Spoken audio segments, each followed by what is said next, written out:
back to another week of Eye of the Storm, a Guelph Storm podcast with myself, Ryan Drury, the voice of the Guelph Storm on Rogers TV. And I'm very pleased to be joined by another great voice on Rogers TV and a guy I'm always joined by up in the booth. My color guy, the best color guy in the business, ladies and gentlemen. Mark Parry's on the show. Mark, what's up, brother? I am doing great, Mr. Drury. You humble me. I love it. I love it. Dude, it's great to have you on the show. I figured, you know what? It's about the quarter mark of the season. It's time to have a little check-in and dissect what's been going on in the Royal City and really the division as a whole. Just your opinion so far, Mark, on what's been going on with the Storm. They've had a much more competitive start than last year. It's a big, big improvement. They're getting contributions throughout their lineup. What's your opinion on how the team's been playing so far? I mean, they've been playing great. You know, when we had a conversation with head coach Chad Wiseman last week, you know, one of the things that he pointed out, and I totally agree with him, is that, you know what, this might be not be the biggest team in terms of point production and goal scoring, but the key to this team so far has been their defensive presence and their goaltending. And I feel like that's really put them over to where they are right now in the midst of, you know, the upper echelon of the Western Conference. I mean, you have Michael Bushinger back there. I mean, Braden Gillespie has been such a story all throughout the regular season. He has really taken the net and has rolled along with it. There's just so much depth on this team. Everybody's putting in contributions at key times, and I think that's really been the success story of this team so far. Again, you know, I talked about the goaltending and defense and, you know, not as much scoring, but it's about when the goal scoring has been coming along that's really led to their success. You know, emerging talents like Leo Serlin, guys like, you know, Braden Bowman, a guy like Max Nemestikov who has really gotten things going as of late. You know, their big guns are really starting to heat up. But you know, you want to see more goal scoring, but you know, overall, you can't complain with what you're seeing right now, especially with, as you mentioned, what we saw a year ago to this point. Yeah, I agree. And, you know, we've talked about it a lot up in the booth. And yeah, they're way down at the bottom in terms of total production. But one weird wrinkle with that is that they rank second in power play percentage, and I believe they're leading or tied for the league lead in power play goals scored. So while they may not have a cumulative large total of goals, when they get on the power play, they seem to be really making teams pay for it. And, you know, they had a slow start to both sides of their special teams last year. It really improved in the second half and into the playoffs. Have you noticed that they're doing anything different on the power play so far to make them so potent, Mark? I think they're just unafraid. I mean, the big key to that power play, it seems, is that booming shot from the point from Michael Bushinger, or you split out Braden Bowman to the side. I don't think it's been something that's been too much special in terms of, you know, what they are doing that's leading to this success. It's just, you know, a simple power play, but that's, you know, simple but effective is probably the best way I can put it, is just being able to maneuver the puck in tight areas, opening up space. You know, there was one game that I noticed maybe about a month ago that they were playing where, you know, they were really taking away the shot from Bushinger at the point on the power play. So what do? They split it off to the half wall. They put it down low. They have Nemesnikov really on the doorstep, able to, you know, really corral the puck on a moment's notice right in there and go top cheddar on some goaltenders. And then once they notice that option is not there, well, guess what? That option on the point with Bushinger is right on back, and he's able to slap it from the point. I think, you know, their main success right now is just having, you know, so many different weapons that they can turn to at a moment's notice. The other side of things, obviously, the penalty kill, which really languished at the bottom of the league last year. They managed to improve it down the stretch, but the tough start that they had really kept them down there statistically. This year, they're the best penalty killing team in the Ontario Hockey League. It is a drastic improvement. And we've talked a lot about this as well, and it's such a key part of what makes them such a great defensive team. A lot of discipline out there, not too aggressive, but they keep a really, really tight shape, and they're not allowing teams that seam pass through the middle. They keep everything to the outside. It's been really impressive to watch as well. It's a tough house to penetrate, Ryan Drury. That is for sure.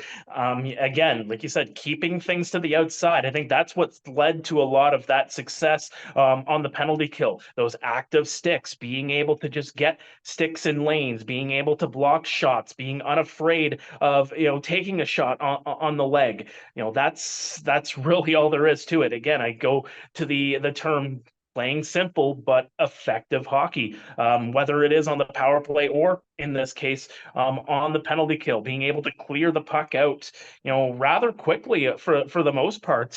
But that big key, as you alluded to, it's having that tight formation in the middle in the house, and really preventing those cross seam passes and really keeping things to the outside. And whenever you're keeping things to the outside, those are some sharp angles that Braden Gillespie is going to gobble up if you take those shots on net.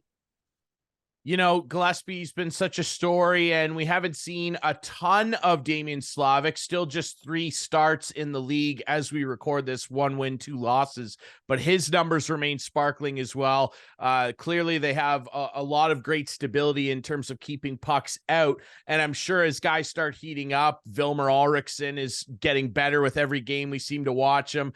Those guys down the depth chart, Charlie Paquette has had an incredible start to the year. McGuire will start firing, and the rookies on the team too. This is a team with quite a few of them. Obviously Quinn Beauchene's hurt now, and we're hoping he recovers quickly, but Ryland Singh will be returning soon. He's looked very impressive. And then you look up front too at the guys like Snellgrove and McFadden, 2 rookies that they literally took all 4 of those guys in this previous draft. It's incredible that they've been able to insert all of them into the lineup at different times this year, Mark. And yes, they're not putting up huge numbers yet, but they don't look out of place out there at all. They do not. And I mean, it's not always about the point production. That's indicative of the skill set that these players employ. Usually you have some guys that are very quick. I mean, Snellgrove's got to score at some point. You would have to think that he's going to put it in at some point. Just the way he's been able to, maneuver around the zone. You mentioned Charlie Paquette being able to, park himself in front of the net and be in the right place at the right time. But again, just to go back to the rookies that have come in this season, they're really buying into the system that they're given, and they're going to be looked upon in the future to be those premier guys on this team in years to come. But right now they're developing such a great base, and it's all about the good habits as well. And just their ability to just skate through the neutral zone, their abilities to just work with the veterans and learn from them. I mean, they're soaking up so much knowledge, like a sponge. Really, a lot of these rookies are very sponge like, just with the way that they've been able to communicate and really rely on some of those older guys to help them out at the same time when they are not firing at all cylinders on a given night, and still trying to learn the game at the same time too.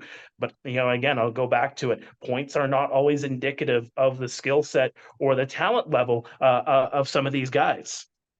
When we've seen them even out there killing penalties on that number 1 penalty kill, it's like really impressive. And you're right, these guys, maybe, you come in as a rookie, you maybe feel some pressure, you want to perform and put points up. None of them are, point hunting out there. They're just playing the game the right way and waiting for their opportunity. And the puck's going to start going in for these kids, man, because they're all too good to not have it happen.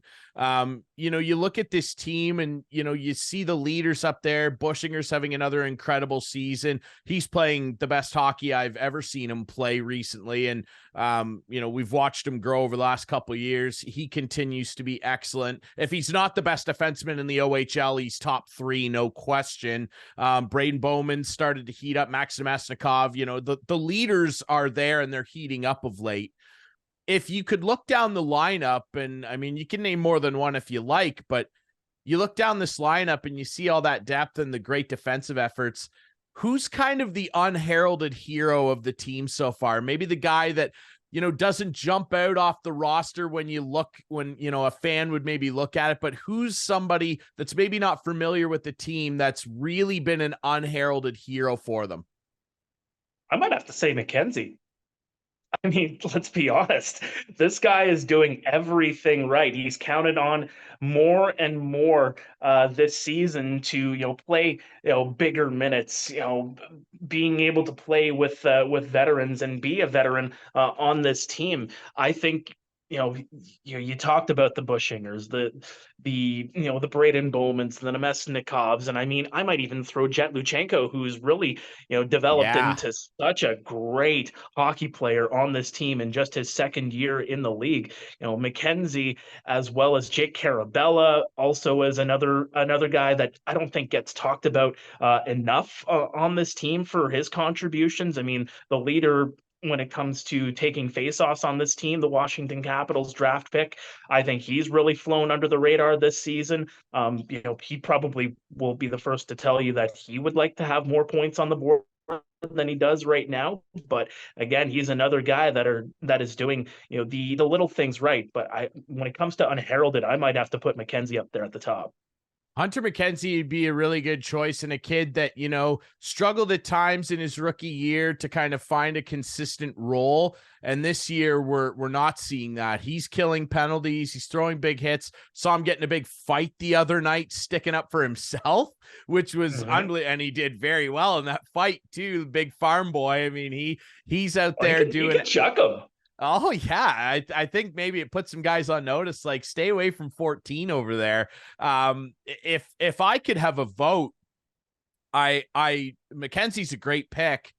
I can't get away from what Ryan McGuire does out there every night, man. The kid is he's such a lunch pail hockey player. Like, meat and potatoes, you know what you're going to get, but those meat and potatoes are high quality, man. Like, he goes out there every night. He's blocking shots. He's throwing hits. He's not very big, and he goes out there and he's just such a pest. And in that game where we saw him recently in our most recent home contest, man, he was driving people crazy out there.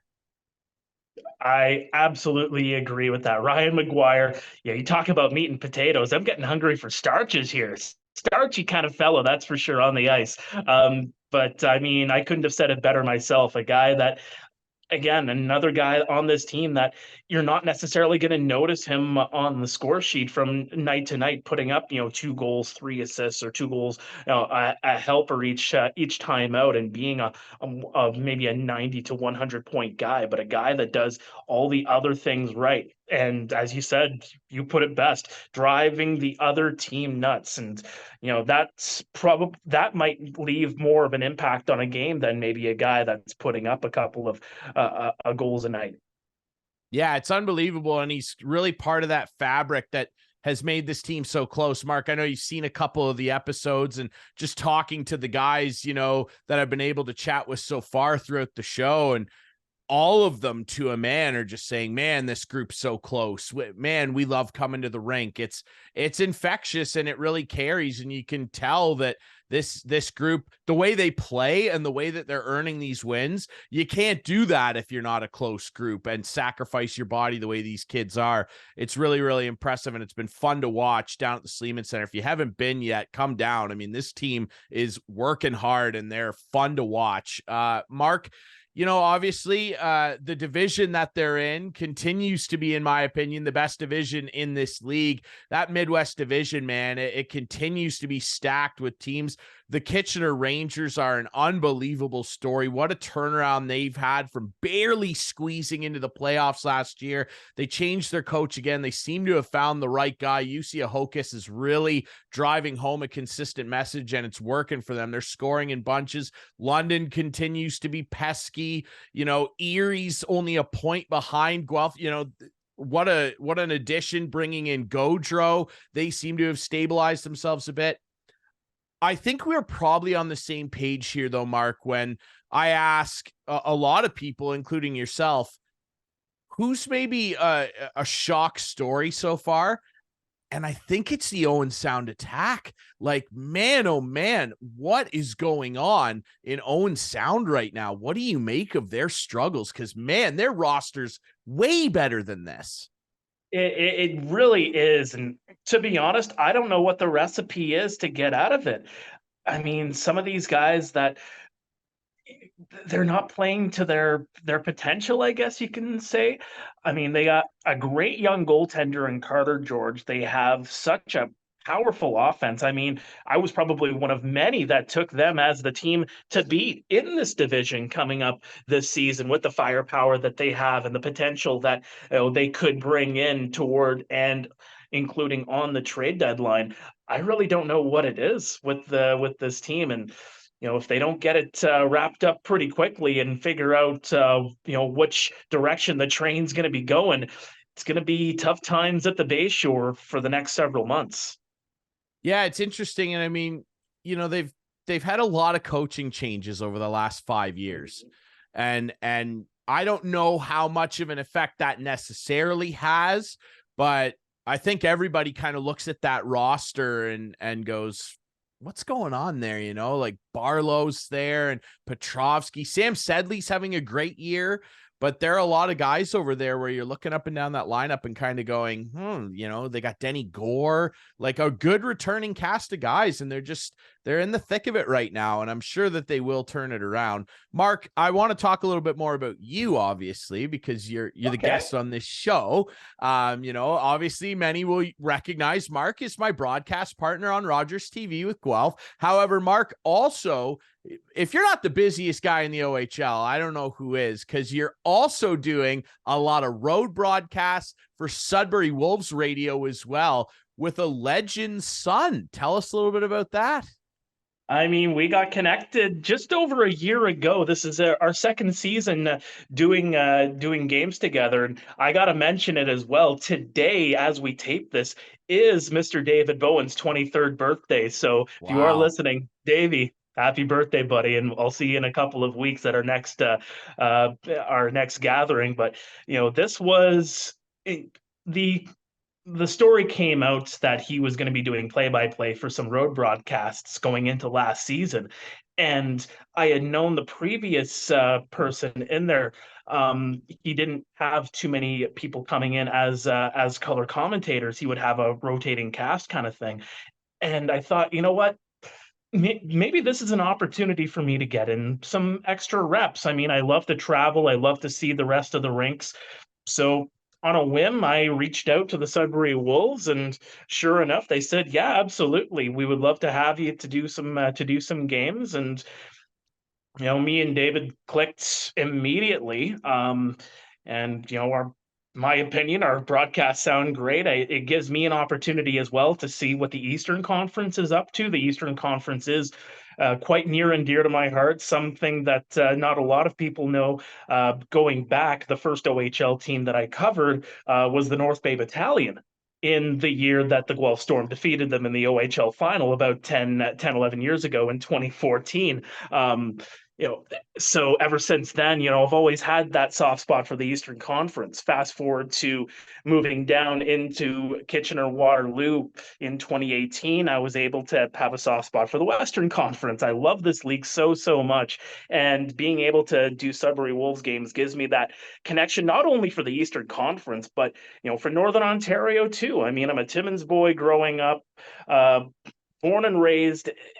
I love Northern Ontario. My roots will always be there. My family's always up there. Sudbury was a team that I followed closely growing up, at the same time too. So it's definitely an honor to be able to call those games whenever I get the opportunity to. Obviously, my schedule's booked up a little bit more this year. Obviously, being able to do games with you, which is great. I have no issue with that.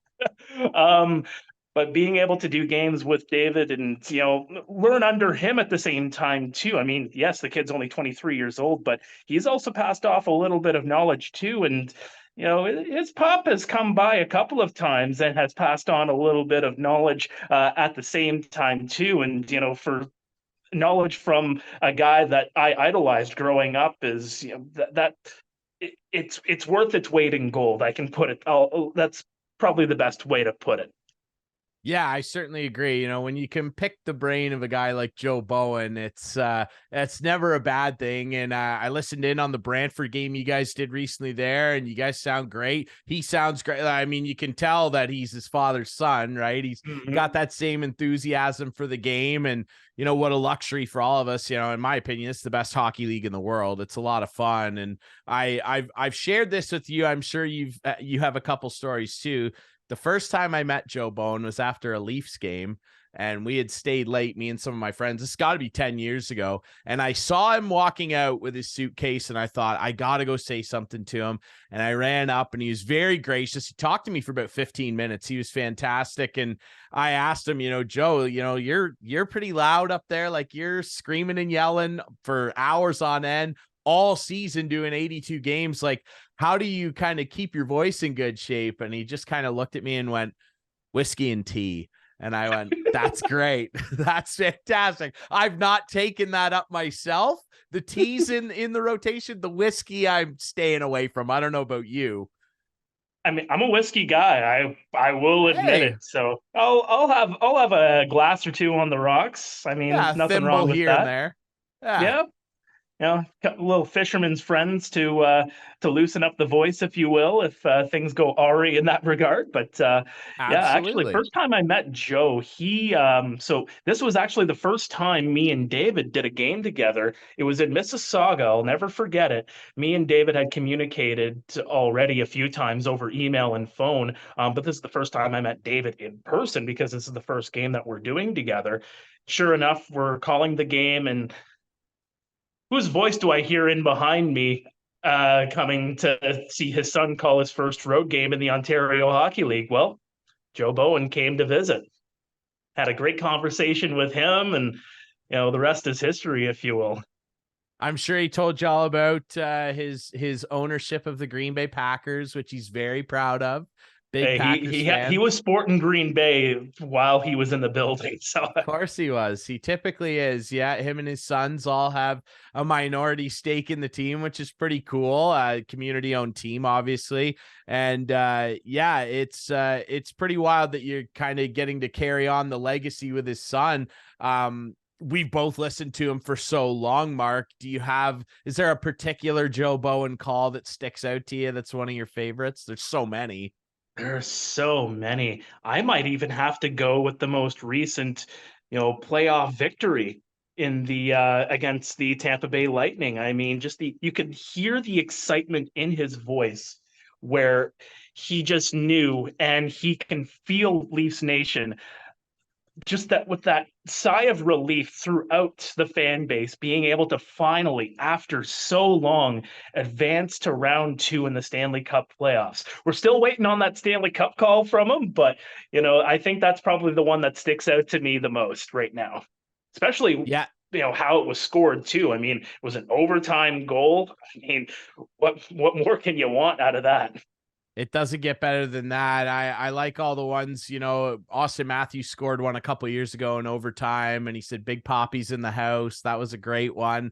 I think my favorite Joe Bowen one is the one when they put the Red Wings out in the playoffs in the 90s there, and Nikolai Borshevsky scored it. Mm. And I've had him on my other show a number of times. Him and my co-host go way back from their Leafs TV days. And he told us a funny story because at the old Olympia in Detroit there, they were right over top of the fans, and all series long, the Detroit fans, like Joe's right over top of them. And, the fans would, heckle him and different stuff like that. So Borshevsky scored in game 7, and Joe said, when he's leaning over, and it's a great call, Borshevsky scores, Leafs win. And he told us that he was leaning over the edge of the broadcast booth as he made the call, pointing at the Detroit fans, going, Leafs win, Leafs win. And I just thought that was priceless to be Yeah. yelling back at the fans at the end. That's just fantastic, man. I, Joe's a I still legend. have my VHS tape of the Passion Returns from that season, Oh, and that call will forever be just ingrained into my mind. yeah, he had some legendary Sundin's 500. There's so many. Joe Bowen, The, he's a the legend. Gilmore goal, the wraparound on Oh, Curtis St. Joseph. Louis. Yeah. We're going back to Boston, baby. Yeah. Oh man, there's way too many. And hopefully we'll be lucky enough to have a bunch of those over the years. And Mark, it's a pleasure to work with you. I think you're one of the hardest working guys in the league. I think everybody else is kind of learning that as well with the amount of games you're doing and just the notes that you have. I mean, you bring everything that a color guy needs to bring, and you make my life a lot easier. You got so many notes before every game, and that's what you need to do. You got to be well prepared, and you certainly are, man. It's been a fun ride so far, and it's great to have you on the show. It won't be the last time, and looking forward to some more great moments up in the booth in the Royal City, my friend. Absolutely. I will say, when it comes to notes, the one thing that everybody should know, proper prep prevents poor production. Keep that in mind. Mark Paré, ladies and gentlemen, laying down the law. That's right. Listen up, kids. You want to be a broadcaster? You got to follow Mark's example. Don't follow my example. I don't know. But You're all Mark's right. I'm okay at it, I guess. Mark's the good guy to try and emulate. Man, it's great to have you on the show, man. Thanks for doing this, and looking forward to a great season in Guelph. Thanks for having me. Appreciate it. All right, remember, guys, you can watch this show on the YouTube channel. Just search Eye of the Storm, a Guelph Storm podcast. You can find it on all your favorite podcast apps, Spotify, Apple. You can also find links to it on the Guelph Storm website. And hey, for all your ticketing needs, visit the Guelph Storm website or the box office at the Sleeman Center. Again, if you haven't been down to see a Storm game yet this year, come see Mark and I. We're upstairs. We're not hard to find. Come see the team. They're working hard and they're playing great. We'll be back next week with more Eye of the Storm.